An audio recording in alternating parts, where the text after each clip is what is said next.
So a lot of people think becoming a digital nomad means you've somehow cracked the code. You work from a beach, you earn loads of money online, and everything looks very free and exciting. But the reality, at least for me, is much more ordinary than that. I still work, I still need clients, and I still have bills. I've just built my income around a few things that allow me to work from different places. So in this video, I want to talk honestly about how I make money as a midlife digital nomad. What actually supports this lifestyle, what has worked for me, and why it's definitely not as passive or glamorous as it sometimes looks online. I'm Paul, and this channel is about starting again in midlife, becoming a digital nomad in my 50s, and sharing the honest reality along the way. So let's get into it.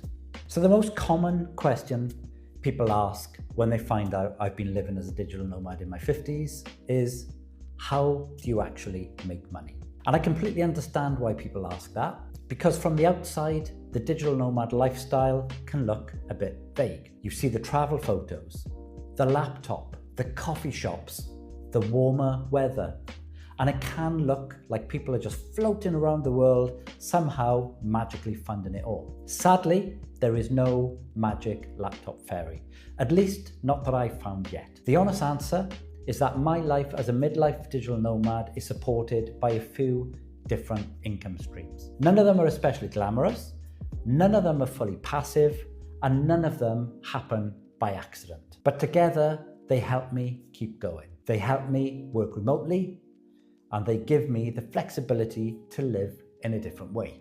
So in this video, I want to share the three main income streams that currently support my life as a midlife digital nomad. The first and most important income stream for me is freelance website work. This is probably the main thing that has made the digital nomad lifestyle possible for me so far.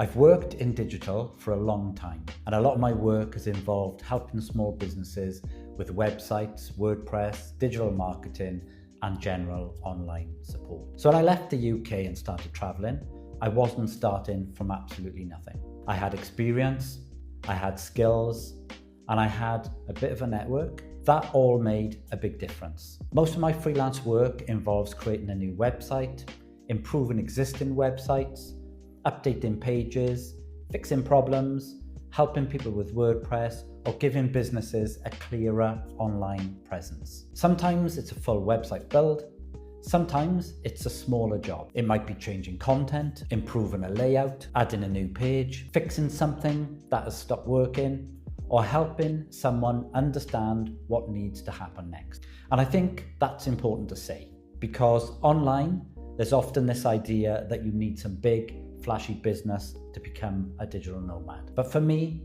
a lot of it has been much more practical than that. It's been about using skills I already had and finding ways to deliver them remotely. That doesn't mean it's always easy. You still need clients, you still need good communication, you need reliable internet, you need to manage time zones, and you need to keep doing the work, even when you're in a new place and part of you just wants to go exploring. That's one of the big realities of this lifestyle. You may be somewhere interesting, but the work still has to get done. A laptop in a different country is still a laptop. But freelance website work has given me flexibility. It means I can work with clients back in the UK while living somewhere completely different. For me, that has been one of the biggest shifts. I'm not retired, I'm not on a permanent holiday, I'm still working. I'm just trying to build a way of working that gives me a little bit more freedom. So the second income stream is digital marketing training. This is something I really enjoy because it connects with the educator side of what I do. Over the years, I've worked with a lot of small business owners, startups, and people who are trying to make sense of digital marketing. And one thing I've noticed again and again is that many people feel overwhelmed by it. They know they should be using social media. They know they need a website. They've heard of SEO, email marketing, AI tools, content marketing, and all the rest of it, but it can feel like a huge, noisy mess. So a lot of my training is about making digital marketing feel clearer and more manageable. I cover topics like online presence, websites, SEO, content marketing, social media, email marketing, and increasingly how small businesses can use AI in a practical way. The aim is not to blind people with jargon. It's not about pretending everyone needs to become a marketing expert overnight. It's about helping people understand what matters, what they can do next, and how they can take small, practical steps. This income stream includes things like workshops, masterclasses, digital resources, and sometimes one-to-one support. At the moment, I'd say this part of the business is still developing. It has potential, but it also takes consistency. You have to build an audience, you have to promote things properly, you have to keep showing up, and if I'm honest, that's been one of the areas I've had to work on. Because when you're traveling and adapting to a new place, it's very easy to let marketing slip. You tell yourself you'll post tomorrow, you'll send the email next week, you'll create the workshop when you feel a bit more settled, and then suddenly 3 weeks have disappeared. So digital marketing training is a part of my income, but it's also part of what I'm trying to grow. It feels aligned with the kind of life I want to build because it gives me the chance to teach, create resources, run online events, and help people in a way that isn't tied to one physical location. So the third part of my picture is my Airbnb back in the UK. Now I want to be clear about this because I think it's easy to misunderstand. The Airbnb does not make me loads of money. It is not some amazing passive income machine where I sit in South America or Poland watching the cash roll in. Although that would be lovely, but no. The main purpose of the Airbnb is to help cover the costs of the property back home. So while I'm away, it helps sustain things. It helps with the mortgage, bills, maintenance, and cleaning, and all the other costs that come with keeping property going. And that has been really important because one of the biggest questions when you leave the UK for a longer period is what you do with your home.